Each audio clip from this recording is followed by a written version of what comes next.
Welcome to the Arizona Authors Series. This event was recorded on March 30th, 2022. This Arizona Authors Series program is supported by the Arizona State Library, Archives, and Public Records, a division of the Secretary of State, with federal funds from the Institute of Museum and Library Services. We were pleased to hear from Jim Kristofic, author of Medicine Women, the story of the first Native American nursing school. Jim Kristofic grew up on the Navajo Reservation in northeastern Arizona. He has written for the Navajo Times, Arizona Highways, Native Peoples Magazine, High Country News, and Parabola. In addition to the book he is speaking about today, he is the author of Navajos Wear Nikes, A Reservation Life, and Send a Runner, A Navajo Honors the Long Walk. We are pleased to hear from him and are glad that you can join us.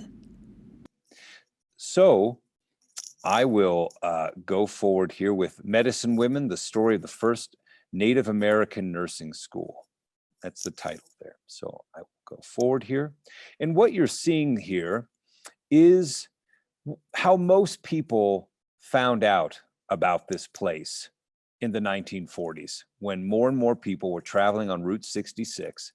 This was a sign that Clarence Salisbury, the medical director and superintendent of Gennado Mission, had placed at the junction of Route 40 near Sanders, Arizona, where still at that place you can turn and drive north past wide ruins to reach Gennado, Arizona.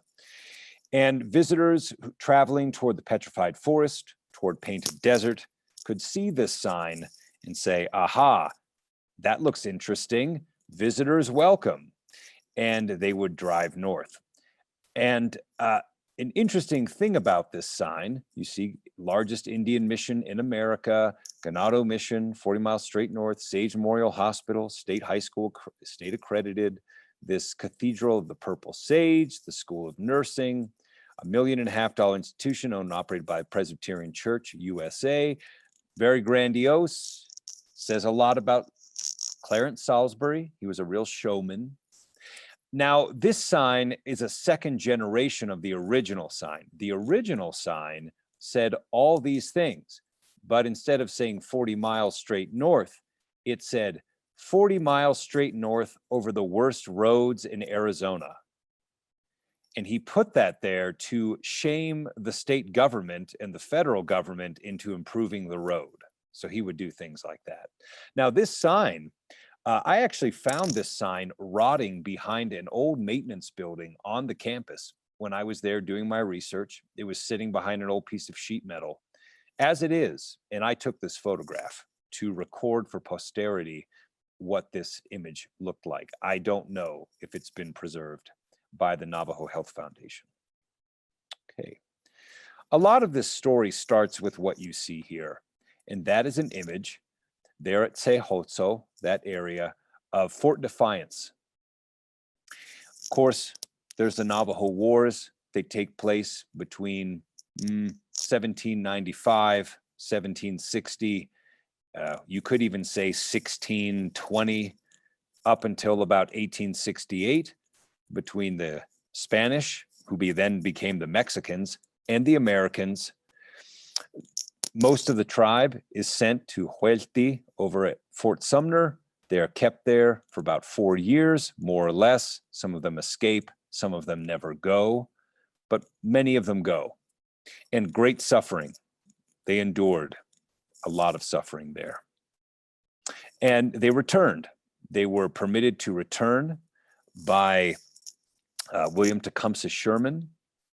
And when they came back, this fort, which had been abandoned by the Army, it was built in the 1850s by Edwin Vose Sumner.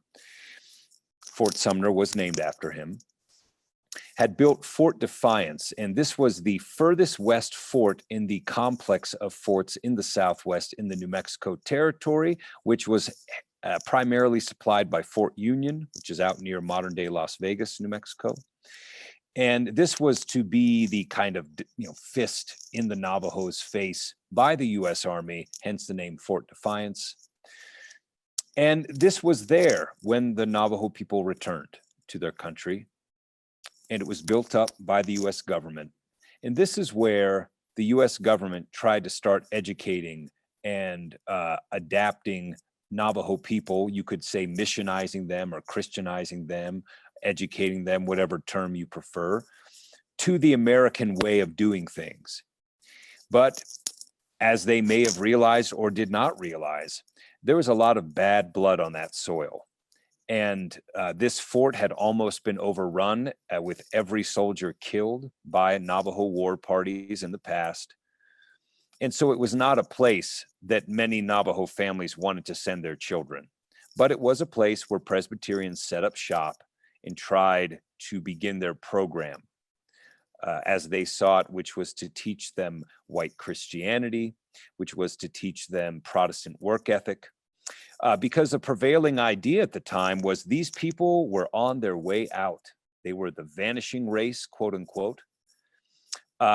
However, there were certain sects of Presbyterian Christianity in the early 20th century that followed the philosophy of a book by Bell Bryan called A Century of Dishonor. And it was about how the US government had betrayed Native tribes. They were very capable people. They just needed to be given a fair chance, and they would enact their destiny within the larger tapestry of America if they were given that chance, which they had not been given, right? This was the idea. So this experiment here at Fort Defiance with a small school and church run by a Reverend James Roberts pretty much fell apart and dissolved. It was built up right after they got back from the long walk, didn't last more than 10 years, and was a no-show event. And so the Presbyterians backed away from any serious mission in that western part of what was then New Mexico territory until they had learned about this site here. And what you're seeing here is a building that is still up in Gennado, Arizona. I used to work there as a park ranger, and it's the Hubble Trading Post. And you see in the center, Juan Lorenzo Hubble inspecting a rug that he's going to purchase from this local Navajo weaver. No, I do not know the name of the dog. I am sorry to say. I always wonder about that. But he's there kind of running this business and innovating a new type of business for the Navajo people in that area. This man, Juan Lorenzo Hubble, was a true New Mexican of his time. His last name, Hubble, does come from Connecticut. He is related distantly to the person who the Hubble telescope is named after. And his father came out as an American soldier during the Mexican-American War, met his mother, who was from the Gutierrez family near Pajarito, New Mexico, south of Albuquerque. They had many children. He was one of them. And he traveled into Navajo country after working for the Army. And I could spend a whole hour just talking about that. But he was essentially a clerk and a translator because he didn't learn English till he was 14. He was primarily a Spanish speaker. He could write and speak in English and in Spanish. And also knew some Navajo, but many, many Navajo people at that time, and many Navajo people in Gennado still know Spanish because it was their intermediary language that they were able to keep to travel between Navajo and English post-long walk. And when he set up his business there, the new market he created was for Navajo rugs, Navajo blankets, and you can see many of them in the background here. Now, prior to Hubble being there, and he came into that area in 1878, that was his first major government contract. This building you're seeing was put up about 1901, 1900. It was begun on the far south corner here. This is the north side, and it was built along the way, and it's still up, and many of its original stones are there and intact. When he did that, Navajo rugs were woven, they were brought in, and they were sold by the pound. They were put on a scale in a big stack and sold off that way. His idea, though, was to sell them as an individual object of aesthetic beauty and art. Okay, so not being sold by bulk, but being sold as a singular piece for decoration, for utility.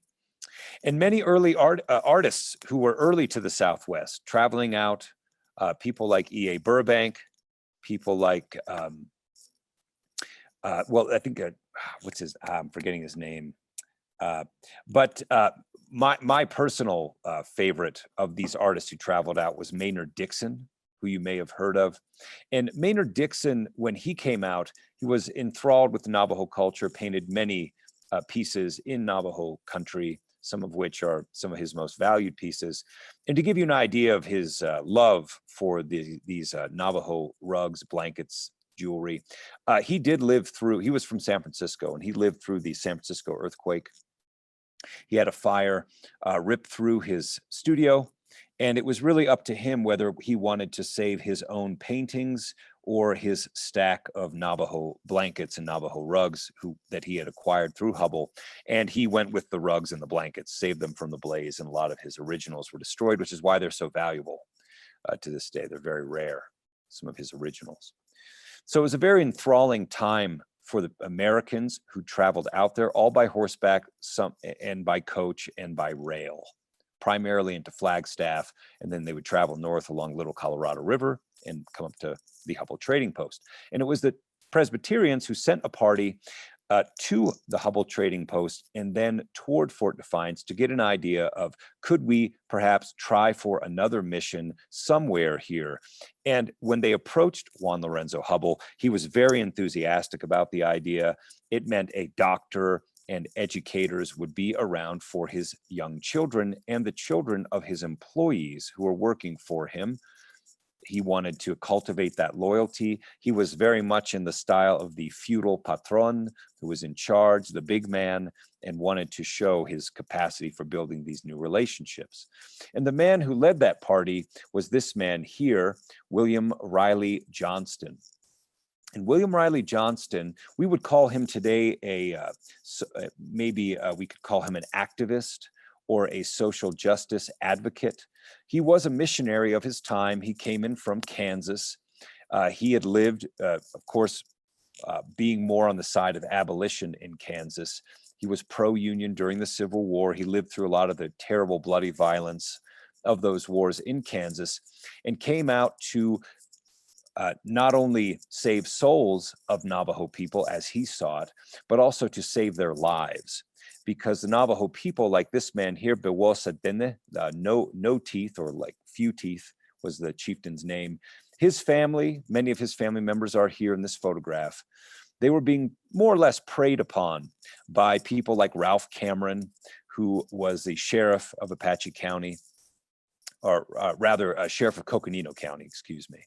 And people like him who were cattlemen and wanted that grazing area around Flagstaff for themselves.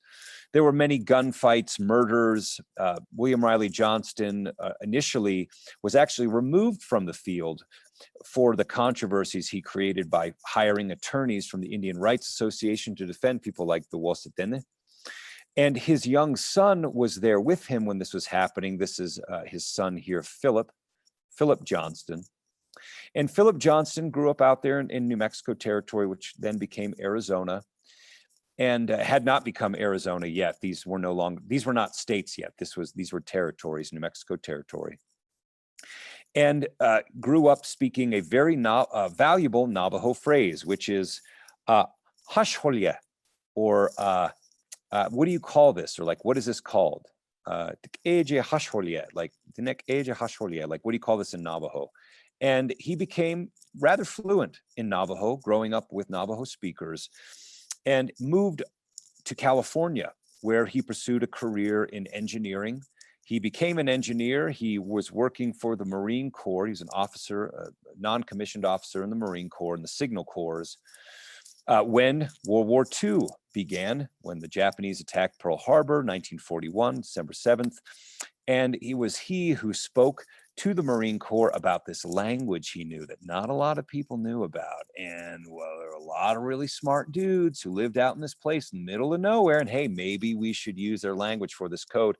And it was he who introduced the idea to the Marine Corps of what we now know after 1969, when it was declassified, as the Navajo Code Talkers. So it began here with William Riley Johnston, his son Philip, who introduced that idea to the Marine Corps.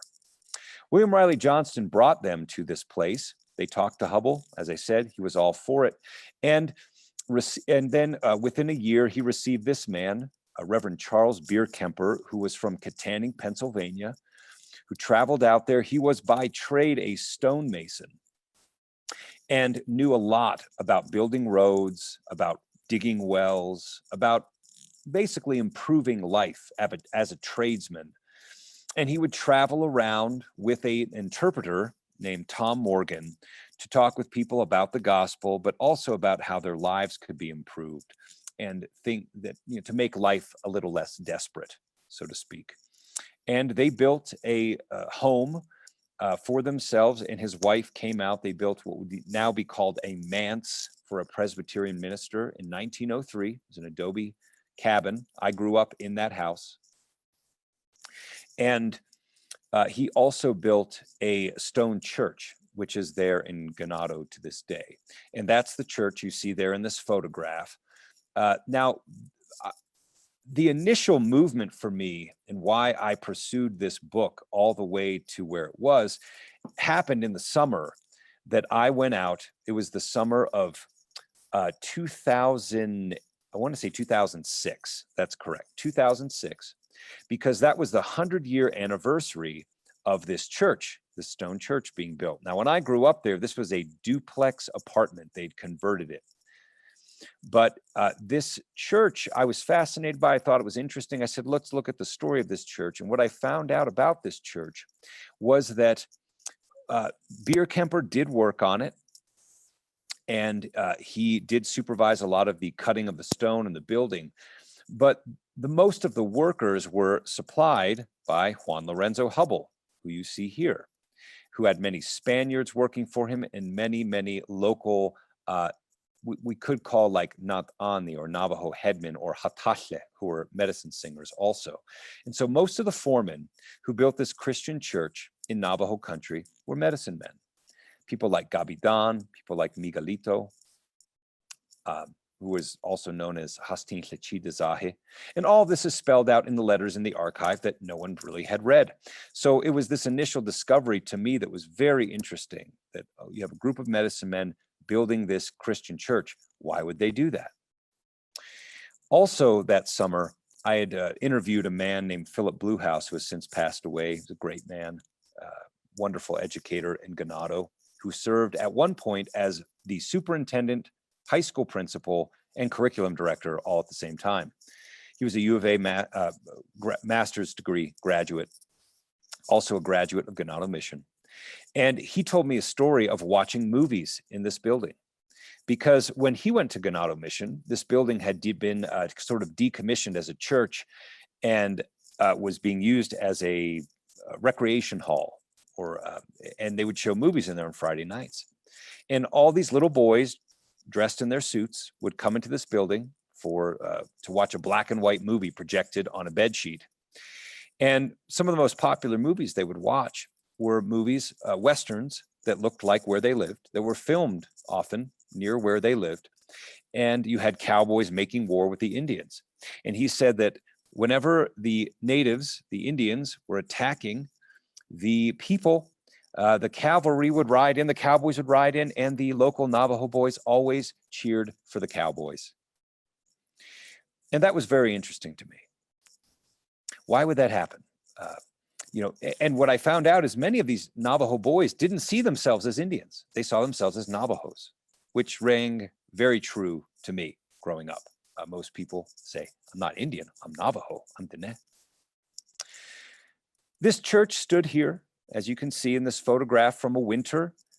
It's very much a winter wonderland there in Gennado. They got quite a lot of snow in those days and still do. And this house here was the manse where Charles Beerkemper grew up, where he lived, where his adopted Navajo children grew up, and it's also the house where I grew up. So I have that connection to the place. Like I said, fascinating old memories in this place for me, and so I kind of pushed me to figure out what was all this. What ended up happening in this building, the Presbyterian Church knew they had to start a hospital, so they used the back half of this building as the first hospital. This first hospital was run by a man named Dr. James Kennedy, and there you see him. He came out as a 60-year-old man who would often walk 14 miles, 15 miles. He'd walk to Chinle in a clip to go out and visit people in their camps, as you see the women making coffee, doing laundry, attending to what they need to tend to. And he's out there visiting with them, checking with them about what medicines they might need, checking on their children. Primarily, he's there treating things like trachoma, which was a really awful infection of the eye that caused the eye to secrete a very thick saline that would turn the eyelashes of a person essentially into a set of razors, like these very scraping, imagine like a comb for your hair, and it would scratch the eye, the actual eye of the cornea of the eye, and could blind a person. We don't have a lot of trachoma today. Most children, most of you who are listening have probably never heard of trachoma, or maybe you have if you're older, but it's pretty rare now, but very common, very tragic disease at the time. And he played a crucial role in treating it in that area. No one came to his hospital. There's the hospital there in the back. No one came here. He went to see them. And when he went out, he saw images like this. Now, I know what this image is. I understand what this image is. And I feel a deep reverence when I see this image. And I'm kind of reluctant to even show it. But when people saw this image, people like James Kennedy, this is an image like out of a nightmare to them. In fact, I found this image by typing into Google Navajo skinwalker, and this is what came up.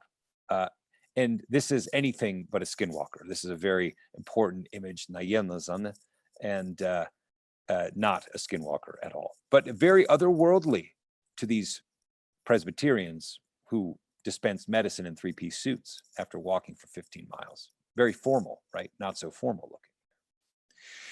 Now, the culmination of the medical treatments, it went from this and this to this. And this was really the product of Clarence Salisbury coming to Gennado Mission. He had been a missionary for 20 years on the island of Hunan and had learned quite a bit about fundraising. He was a very ambitious man. He was actually born in Canada, traveled to New York City, studied medicine there, served in China for 20 years, and then a revolution took place. He had to come back to America. They said, well, we'll send you out to the Navajo res. They need a medical director there because this man had retired and not many doctors wanted to go out there. So they stuck him with the assignment. They said, we'll keep you there for a year and, you know, we'll see how it works out and we'll get you back to China. And then he ended up staying there for 25 years, retired, and became the director of the public health department for the state of Arizona. And his letters are archived in the state archives at the U of A. So he's quite a dedicated Arizonan, a high profile guy for his time. And this was his baby. This is the Sage Memorial Hospital that he and his wife, who was an attorney, fundraised to produce. And his idea was to move away from this, where physicians go out to the camps. He did this, but he wanted this great kind of Noah's Ark of stone, this miracle in stone, as he called it, to be a place of refuge for people to come to and experience the modern world. And he was far more interested in saving lives than saving souls. In fact, he was criticized quite heavily for doing so. He cut the budget quite a bit to off-campus evangelism and said, when the people come here and experience modern medicine, that will be the best evangelism we can give them, and primarily focused on his role as a medical practitioner. And he was a notably a competent surgeon and was kind of a big fish in a little pond out here in Navajo land. Not many other surgeons around. And as you can see by this image, which was taken in 1931 when the hospital opened, you got a few cars, way more horses. That was the world in which they lived. And it's interesting, you know, this world, preface this, a lot of the images that come out of this world through the kind of polemics or the newsletters that missionaries would write is how destitute and poor and how terrible life was for these people living in Gennado and these quote unquote dark-minded Indians living in squalor. And then you see images like this that were taken and kept at the hospital by Salisbury. Pretty vibrant, efficient people enjoying their lives, butchering sheep, living far out from the hospital, but needing medical care nonetheless, particularly around children, the care of their children. If more of their children could survive, women like this were happy, even with a knife in their hand. And so they sent those children, and here are several of those children from that area. And the popularity of Gennado Mission and the reason that people were willing to go there was that people like this could keep their children like this close to where they lived. They had to send them to education. This was compulsory. It was a law, like it is today. But if they sent them to the Gennado Mission, where they had to pay for them to go, they paid a tuition. This was a private school. It meant that they could keep their child within sometimes less than an hour, sometimes less than a day's ride away from them, where they were going to be treated with much more dignity and compassion than they were in the government schools. And this was known among the students. And so it's why they would sometimes come up with some cash. They would give over cords of wood. They would bring in sheep, butchered sheep, like you see here, as their payment for their students' tuition. And these students, because there were fewer of them and there were more teachers per student than in the government school, they had a far higher chance of learning English and perhaps being students who could be fed into Salisbury's project that he had in store for them, which was the idea to make them working professionals and leaders within the tribe. Now, it was a real conglomeration of people. Some of them were Navajo, some were Hopi, some were from Laguna Pueblo, some of them were from Alaska. But it was this image you see here that led to a lot of camaraderie among them. This is an image from that winter, that first winter after this hospital was built, 1931. Also, the first winter after the death of Juan Lorenzo Hubbell, the local kind of intermediary between the government world and local Navajo people. So Salisbury in many ways stepped into that role. And there were huge snowstorms that year. We're talking 6-foot deep snowdrifts, unseen since then in that area. So much that people would have to go out and find sheep corrals, cut them down, and burn them for heat, which is what these young men are doing from Gennado Mission. They're cutting apart an old sheep corral and loading up the wood on a wagon and burning it so they don't freeze to death to run the heaters. And what Salisbury did during that terrible storm, he moved everyone into the hospital, and they all slept in the hospital for over a week. The teachers, the students, the patients, the nurses, the doctors, because it was the one place they could run the boilers for steam heat.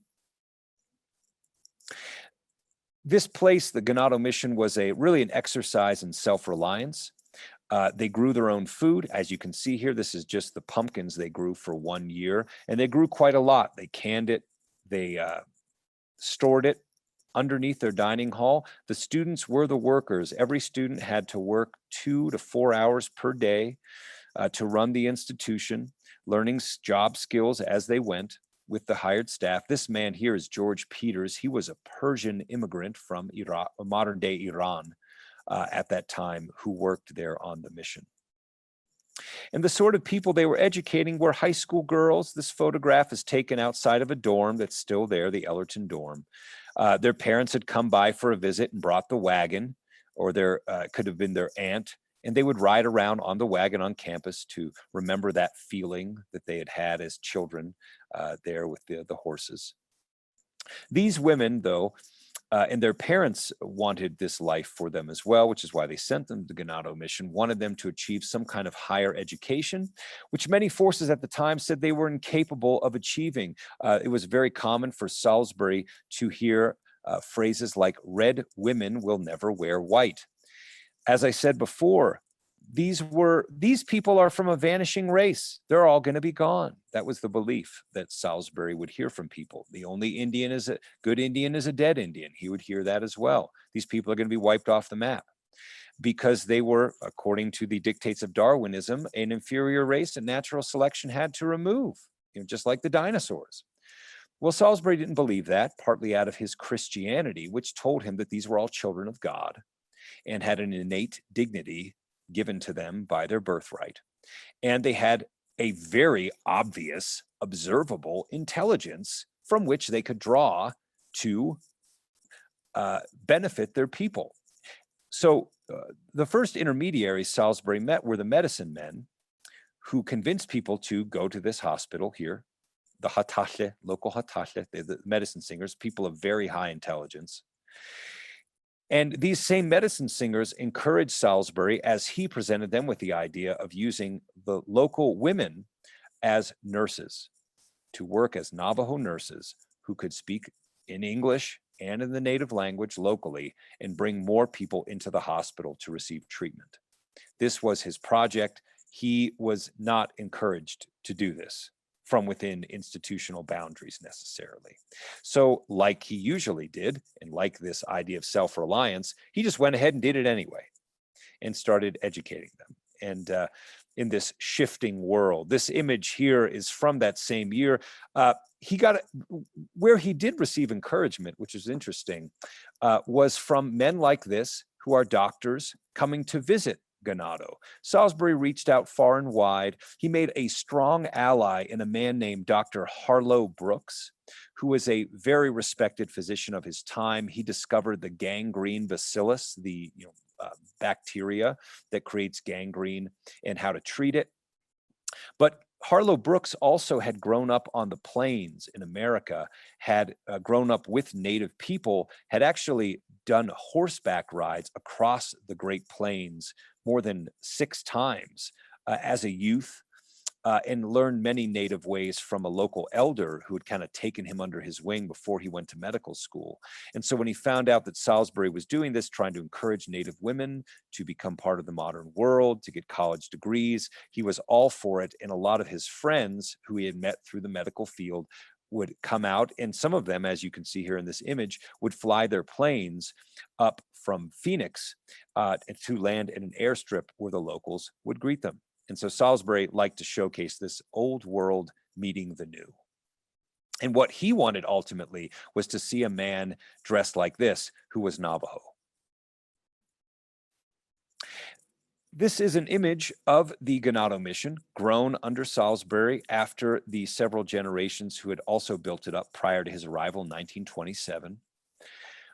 You can see here a smokestack generating smoke. This was a boiler run by coal from a nearby mine and steamboat. So the mission generated its own power, had its own boiler and dynamo there. It ran electricity. It was the first place to really have reliable electricity in Gennado. This shimmering kind of light colored image back here is Gennado Lake. You can see the irrigation lines coming from Gennado Lake out here to the fields at Gennado Mission, where they grew alfalfa for their livestock. They had a barn. They milked their own cattle there. They stored it in the dining hall here, where I used to go to meetings for my Boy Scout troop. And they built up the hospital here, eventually the high school and church, where I attended Sunday school as a boy, and would go to the library here as a child there, and these fields where I often hunted prairie dogs, and this wash here where I would often play. So I have quite an attachment to this image. It stirs up a lot of emotions in me. But as you can see, it's a rather vibrant place. A lot of trees.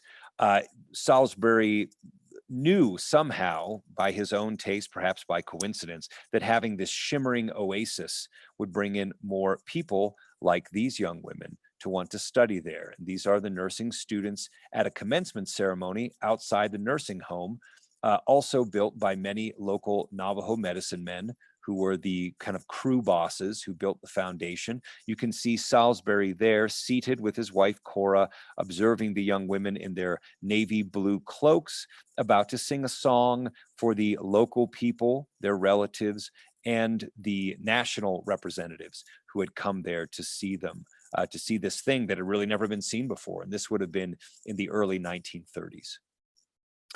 He had postcards made for this institution, Sage Memorial Hospital, with these young women, providing this nursing service. These nurses, these women were residents of this place here, this nurse's home. They would walk, maybe 30 yards to the hospital to tend to patients there and supervise their care.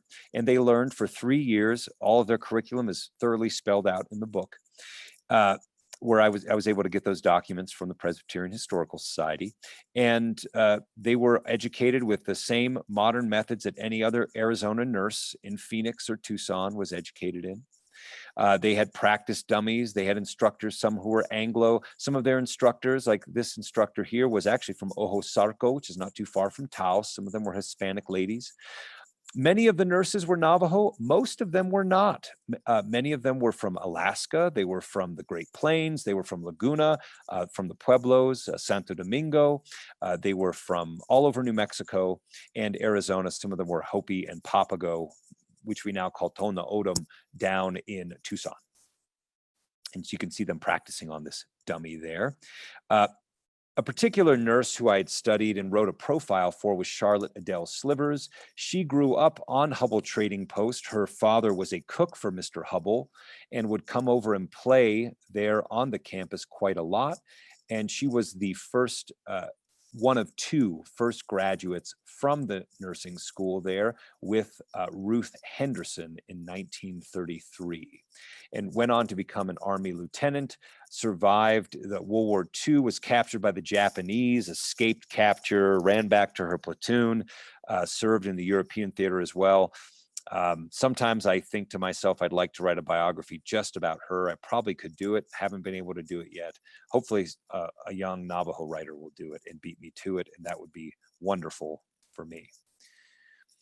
They had other graduates that stood out as well, like Sally Mizukame, as you see here, and Mary Kobara. Actually, this is Mary Kobara, excuse me.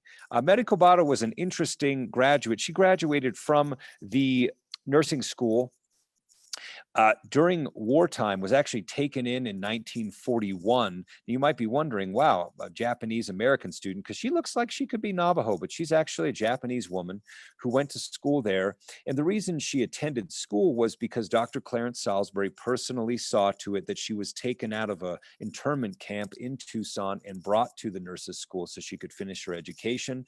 And she graduated from the nursing school in 1944 with the highest score in the state of Arizona on her nursing boards. Right. The nurses worked there, helping babies. As you see here, these are the local women looking in who traveled in. Now, I have to show this picture. So these local women had daughters that could maybe be part of this institution, and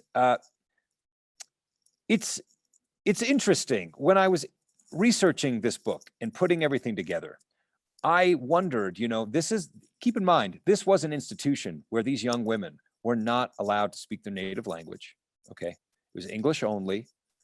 They were kept under lock and key. Some students were expelled for dating a man without permission, right? They were not allowed to leave campus without permission. They were heavily supervised. Their culture was not something that they were really told about or educated in at this institution.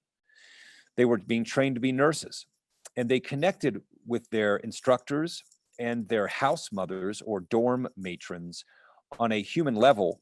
And as you can see by this photograph, they just had so much resentment for these people who supervised them, as you can see, right? So they're giving Dr. Spinning a little bunny ears here. And this is actually the last graduating class of the nurses' school. You see here Dr. Duncan Spinning, W. Duncan Spinning, who was the sort of the director of the nursing program.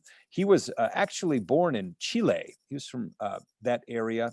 And his parents were missionaries. He was fluent in Spanish. He served for a time in Embudo, New Mexico, near where I live now in Taos. Traveled over to Gennado, never left, raised his children there. And this man in the back is Dr. Joseph Ponsel, who became the administrator at Gennado Mission after Dr. Salisbury's retirement in 1950, and served there until the closing of the mission, who had been formerly the director of the Tucson Indian School. And these women, some of whom are from Santo Domingo Pueblo, some of them are Hispanic from Taos area. It was a place to get educated, to enjoy their life, and to find some sense of financial self-reliance in the career of nursing. And they were quite close with one another. And what I found as I interviewed the actual students who went there, they held their instructors and doctors with absolute reverence and awe and deep friendship and affinity, which was something that you might not expect. You might expect some kind of repressive attitude or maybe a sense of resentment, but I really didn't find that in the people I interviewed who actually attended the school. And here they were. This photo was taken probably in 1938, 1936, difficult to pin it down, but you do see here Dr. Salisbury standing there at the edge of this lavish lawn, which was a decoration on the campus that was prevalent throughout, with the honeysuckles growing there. This is the nurses' home, where, yes, it's haunted. I have stories if you want to hear them. The building I grew up around, but you see these young women posed with their sashes to identify what people they were from: Hopi, Assiniboine, as you can see, Pima, Washoe, Navajo, and there you see Charlotte Adele Slivers with a special pendant there. She was the head surgical nurse and was an instructor there for a time under Dr. Clarence Salisbury, who you see there. And this is one of probably a dozen images of these nurses who they would line up. Some were Sioux, some were Chinese.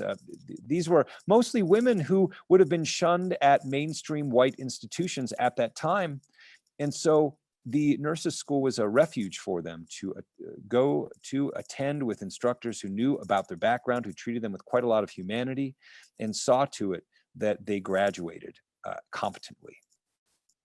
And that is the end of my slideshow. Thank you for listening. And I would love to hear your questions. I know some of you are asking questions. I couldn't see them because of the screen share, but I am going to it now as best I can. I don't know how to do it though. Do I? I can share the questions too. Oh, sure. That'd be great. But, yeah. And I'll leave this image up. Let me put okay. Yeah. Because we might want to go back, and I think, sure. I can't speak for the people attending, but I think many or all would agree, like we're all just so enthralled with the gift you've just given us to see your stunning photos and have your just really your gift for sharing the stories of these women. Thank you. The mission. It really is such a pleasure. Oh, thank you. I only covered maybe 5%. Well, and I mean, really, it was a lot. My next thought was going to be, we could sit and listen for hours and hours and hours and still, want more. Oh, good. There were a couple of questions that came through.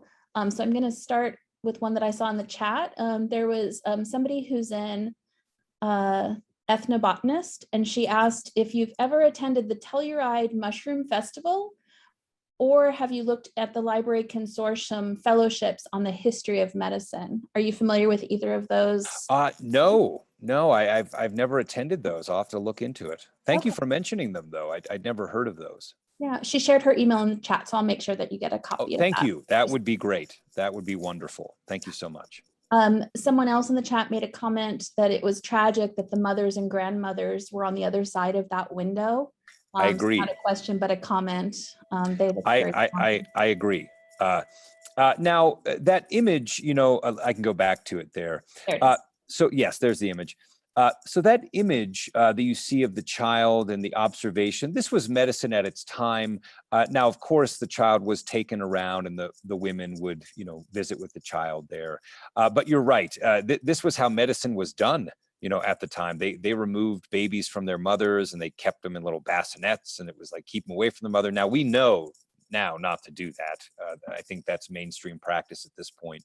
But those mothers and aunties certainly were this is an observation window. And this photograph was meant to show a contrast of the old world with the new. And we look at this now as probably an exclusionary image, whereas at the time, this is sort of more in line with the philosophy behind the Apollo missions, you know, the progress that we're making as a people. You know, that was what they were trying to use that photograph for, but it definitely rings differently today. I remember the story you shared in the book about the person who had just given birth and then passed the baby through the window to the grandmother. Yeah. Who had to be chased. Yeah, had to be chased down in an automobile while she was on horseback. Yeah. Yes. Somebody else commented that so many birthing traditions were lost in the name of progress, and we're reclaiming these cultural and community connections for birth and postpartum with many cultures. Let's see, there are some questions as well. I'm going to switch over to Q&A and go back to the chat.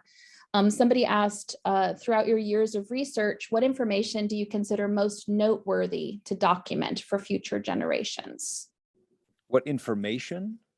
Yeah, so throughout your years of research, what information do you consider most noteworthy to document for future generations? Well, what I'd say, you know, as an individual, it is weird to think like I have literally made history as an individual. By that, what I mean is I recorded oral histories that I then archived with certain institutions. And I like made that, which is so weird, you know, but now those are historical documents. Mm-hmm. And I made about 15 to 20 of them, something like that. I recorded more than 15 to 20, but I archived those numbers. But I would say this, every single time I did those oral histories with people who I would consider me shayaj, you know, like my relatives in Gennado, or people who were former teachers at this institution, and I interview them like in Baltimore, Maryland, or I would travel over to New York City and interview people there because they'd retired to those areas. They would always say the same thing to me. Near the time we got done with the interview, whether it was an hour and a half, 3 hours, 4 hours, 6 hours, they would always say the same thing. They'd say, because a question would come up that they didn't know the answer to, that went farther back than their memory could adequately address. And it was something their mother would have remembered or their grandmother would have remembered. And they would say, I really wish I had sat down with them like we're doing now and asked them those questions. Mm-hmm. And they would tear up. You know, it was almost 90% of the time that would happen. And so some of the most valid information you can research is talk to people who've lived history and write down what they said. I mean, look no further than the work of Studs Terkel. You know, he did that, and how valuable was that? I mean, you get a real sense of life from his work. Now, of course, archival history, history provided by institutions is very important. But, you know, there's that cynical approach to history. You know, history is written by the winners. It doesn't have to be, though. Mm-hmm. You know, it's written by the survivors, really. And as long as the survivors are there of whatever event took place, they're there to tell their story. But it does take somebody to sit down with them with a microphone, record it, type it up, transcribe it so it can be accessible to people, not just through audio file, but through transcript. And that's what I did. I look back, I go, man, I typed up a lot of transcripts. But that's just in me to do that. And I had no problem doing it. I was fascinated by all those stories because I was literally, I didn't know it at the time, but on a subconscious level, I think I knew that I was learning things no one else but me and that person knew. Mm-hmm. So if you want to talk about discovery, I mean, that is a discovery that you get to make. So it's very rewarding. Those are great points, and we all benefit from that hard work you put in to capture those stories. And thank you. You know, any delay would have had lots of things lost. Yeah, no, a lot of people I interviewed have passed away at this point, and I knew like I need to, because people would ask me, "You're 21 years old, you're 22, you're 23. Why are you running around working on this stuff? Like, shouldn't you be out wakeboarding?" But I was like, you know, these people are dying. Like these old people are going to pass away. And if I wait till I'm 40, they're all going to be gone. And the fact is, if I had waited up to 3 years ago, about 80% of the people I interviewed for this book would have passed away.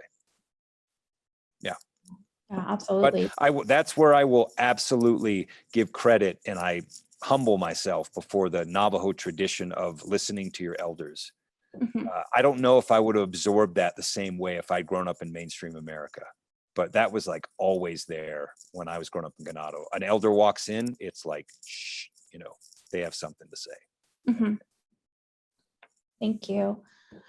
Somebody asked, was IHS part of these hospitals? Were these federal funded or just a Right. private hospital pre-IHS? Right. Good question. Yeah, it was pre-IHS. There is some kind of micro history, contextual history of the IHS in the book, where the government was trying to establish medical programs. Yes, this was all funded by the Presbyterian Church, privately funded by donors. The government was not involved. The way Salisbury saw it, he actually saw the government as a really inferior institution. And that was partly his bent toward libertarianism and partly his Canadian removal from the American experience, I think, because he really did. You have to understand, like the government at that time was depriving these people of their rights. It really was. It wasn't allowing them to vote. It's stolen their lands. It was actively, putting them in prison for crimes they didn't commit. It had just genocided the island of Japan with the H-bomb. And that was Salisbury's perspective of the government. He saw it as a killing machine and an institution of horror. Whereas today, maybe people don't see it that way, but that was how he saw it from his perspective. So the farther he could go, he saw it actually as a win-win because he saw those things in the government, but he respected the government's power and its capacity. So what he thought was, I'll be the pressure that pushes and embarrasses the government into being better than me. That was his philosophy. So I'll try to outdo the government and they're going to try to outdo me. And when they do that, it's going to be better for the students anyway. And that was kind of his perspective at the time. Interesting. Mhm. I want to try to get as many questions in these last few minutes we have. Somebody asked, can you visit the complex today? Are people allowed to visit? You can, yes. If you go there and just drive down, COVID, obviously you can't during that time, but I go there and, it kind of depends. Recently, they had put a guard on the complex, to keep people from going in. I've always said, hey, I grew up here. My brother and sister were born here. Can I please drive around and walk around? They're usually fine with that. Mhm. I think if you said like, yeah, if you brought the book and showed it to them, like, hey, I read about this place in this book. I'd really like to see the grounds. Is it okay if I drive around and just see some of the buildings? They'd probably be fine with that. But I know during COVID, it was like lockdown, like you can't go here at all. But calling ahead probably wouldn't do you any good because I don't know if they answer the phone really at the Navajo Health Foundation. If you call 928-755-3411, you'll get the operator, and then maybe they could tell you the protocol. But I think it's fine. I think you could go and see them. Yeah, the more publicity they get, the better, in my opinion. But I don't know. For a long time, the thing is, they had a very awful director, CEO for Navajo Health Foundation, who I think might be in prison now. I don't know. He was going to be in prison for a while there, but he was so crude and such a, shall I say, turd ball that the local people enacted a what would be a motion in the local chapter house that forbid him to live in the chapter of Gennado. So he actually couldn't live on campus, even though he was the CEO. He had to live in like Utah or something. Crazy times. And this was all while I was researching this. Yeah. So somebody asked, what brought your family to Gennado? Oh, my mom. My mom is a nurse. She's actually a DON now. She's a doctor of nursing. My sister's a nurse. She's an RN she had been a nurse for the Army until recently. She was honorably discharged from the Army. Okay. So my mom was a nurse. She went out to the Navajo Health Foundation because she always wanted to live around Native cultures, and they paid her moving expenses. And she went and visited the campus and was like, man, this is a great place. My kids are never going to get run over by a car here. They can ride around on their bikes and it's really safe and quiet. You can hear the cows farting across the Mesa. It's so she was all for it. We moved there. I hated it. Read all about it. Navajos wear Nikes. But I grew to love that place. That place is pretty much the center of my world. I mean, I live here in Taos, and it's very much home here in Taos. But the center of my home is that place. And if whenever I need to feel recharged or adjust my perspective, I go there. Yeah. Interesting. That was one of the questions I had, was as growing up there, did you have a sense of like the reverence of place and, Oh, absolutely. Yeah. And I know eventually I will return there and teach. It's partly why I became a public school teacher. I'm in my classroom right now at Taos High School because I know that gives me an avenue to return to live in Gennado eventually, which is what I will do. Probably in like 2 or 3 years. I've got to, I'm actually building a hogan right now this summer on land I have here in Taos. And then when that is done, I will probably return to Gennado and live there for a while. Sure. We've got some more questions. I know we're like over time. That's fine. Maybe just a couple more minutes if you're willing. Sure. Because these are questions I'd love to hear the answers to too. So somebody said that the book does focus heavily on the men and the doctors who created the mission in the school. Correct. And wondered about not focusing more on the women. I know you said you did these oral histories. Where are those recordings? And are those, where can people listen to those? Right. Yes. The historical material I had at hand to work on this book is primarily coming from men, because they now don't be deceived though, because a lot of the material that is being used in there was also written by women who were staff at the mission. So I wouldn't conflate the two. All right. But it is coming from an institutional perspective. There are a lot of women who went to nursing school there who are interviewed, and their material is in the book. So to say that it's not there at all, which I did have a critic say that once, and I went, well, I would recommend you read the book, and that would probably help. The question was, yeah, I know. I understand. But I'm saying, like, I've heard it from like the way like off kilter way. But you're right. There could be more material from the women. Okay. That is true. And I agree with that. And I thought that when I was writing it. But a lot of these women they're very scattered to the wind. I didn't have a way to really contact them. So what I'm hoping is maybe 1 or 2 Navajo women will get really pissed off by this book. It didn't have enough women. And then now the women who are in the book, they can track them down and write that book. And I think that would be good. That would be good. Because I would be very interested to read that book. But many of the women, especially the women you see in this image here, have really, they passed away. That's partly why. Right. And no one had sat down with them to do oral histories, and they were not accessible to me to record their personal experiences. And really the only personal experiences directly from women who went to that first like generation of the nursing school, because the nursing school went from 1930 to 1950. So you figure if you're a 20-year-old woman graduating in 1950, by 1990, you're 60. By 2000, you're 70. Right. If you've lived that long, that's when I would have gotten to you. 2004, 2005 is really when I started. But a lot of the women at that point were, living with family, not in the phone book anymore, removed from the workforce, unsearchable on the internet. So that was a tough. Now I was in contact with an alumni association of Gennado. I got a lot of phone numbers from there, and I was able to talk with people through that connection. But a lot of older people, as you may know, at that time, anyway, in 2004, didn't have emails, didn't have website, there was no social media. Right. So people were not as easy to find then as they are now, but a lot of them passed away and their histories weren't recorded. And the ones that were recorded by the institution, by Gennado Mission. They interviewed women who were going to school there. And that was the best I could do. But I did and it was intentional. I did want to write a history of the mission and the nursing school. And I had to go through the men in the institutions to do that achieved the nursing school.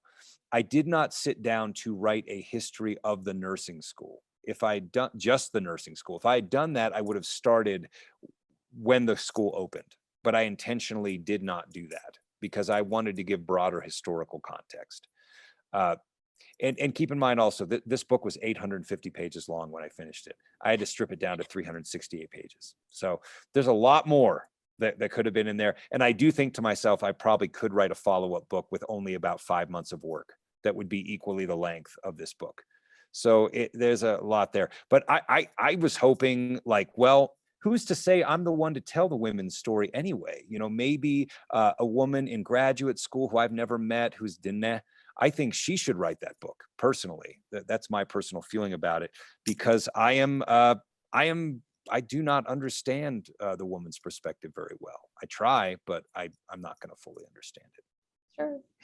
So since we're just a little bit over, I'll just ask a final question, and kind of speaking to what you just alluded to, what are your next steps for research? What have you worked on? I know you've got some interesting and exciting things happening. Do you want to give everybody a quick overview of what you've got going on, and then we'll let you loose? Oh yeah, sure. Okay. Well, my next book coming out is called House Gods, and the subtitle is Sustainable Building and Renegade Builders.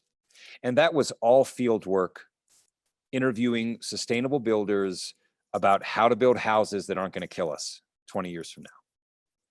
You know, and that is happening here in Taos. Like a lot of people, and I'm not just talking about earth ships or whatever, but I mean, like, you know, straw bale, adobe, all of that.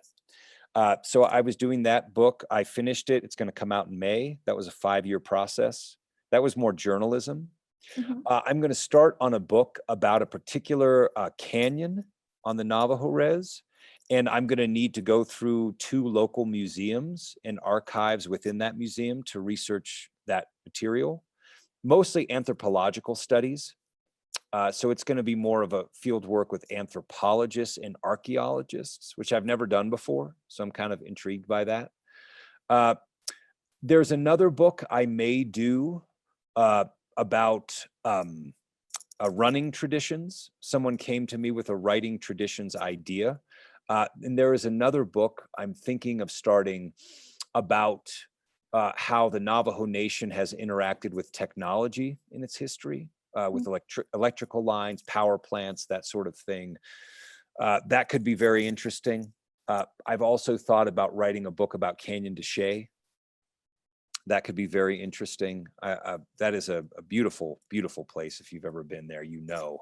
But if you haven't, you should know. You should go there, go to the White House ruins. In many versions, many stories, they say that is where much of the Navajo consciousness began, where the first clans were from Canyon de Chelly. That's what I've got for now. I've written some fiction as well that I'd like to maybe see get published. But that's not research based, I guess. But those are the things I'm looking into now. I feel like I'm semi-retired though. I'm like 40 years old now, and I'm like, oh man, I've written 7 books. I don't know. Do I want to keep going? But I will, of course. Of course I will. Well, thank you so much for being here. It was such a treat for us, and Thank you. I hope to find a way to bring you back again if you're willing. Oh, that'd be great. This is really fun. Thank you. I will capture the chat and make sure to share that with you so you can see all of the comments that people have made, and yeah, that'd be great. Questions, and then we can just encourage everybody to go out and read Jim's book. It's Medicine Women: The Story of the First Native American Nursing School. And if you don't read, it is on Audible as well. Okay, wonderful. So I was going to say, you can buy it, you can borrow it from your library. We have it on Reading Arizona as an ebook. And then I will just end by letting people know. So I did record it, and I apologize that I was a couple of minutes late to the game here. I said I was going to record it, and then it took me a moment because I just got pulled into what you were sharing. Let's see. I'm going to see if I can maybe share my screen to show people what's coming up. Can I stop your slide, Jim, and start? Oh, sure. Yeah. Thank you. Let's see. Okay, first things people are going to see is you. This is what we got entertained by today. So thank you for being here. Our next author series is David DeYoung, who's going to be talking to us on May 18th. about damming the Gila River Indian Community and the San Carlos Irrigation Project, 1900 to 1942. You may have seen some of his previous books about the Gila River Indian Community, I think Diverting the Gila, and it's kind of a series. I believe there were 3 previous. And so this is an upcoming book of his, and we'll learn about that in May. So please plan to join us. And then we do have an event this Saturday, Arizona Genealogy Day. We've got some great speakers lined up, and we're working with our partners at the Arizona Genealogical Advisory Board. And so this should be, a wonderful virtual event as well. So we encourage you to join us there if you'd like. And then if you have any questions for us, or you want to make an appointment to learn more about our resources, feel free to ask a question. I will send an email with links to our resources that I had shared earlier in the presentation. I will share a link to Jim's recording and let you know how you can access it and for how long. And then I will, there'll also be a survey. We would love your feedback and suggestions to make author series, the Arizona author series, even better. And if you want to opt into our mailing list and learn about our events, we'd be happy to share that information with you. So again, virtual round of applause for you, Jim, and thank you. And thank you. Thank you for being here, everyone. Thank you. All right, wonderful. Thank you so much, everyone. Have a good day. I'll go in there.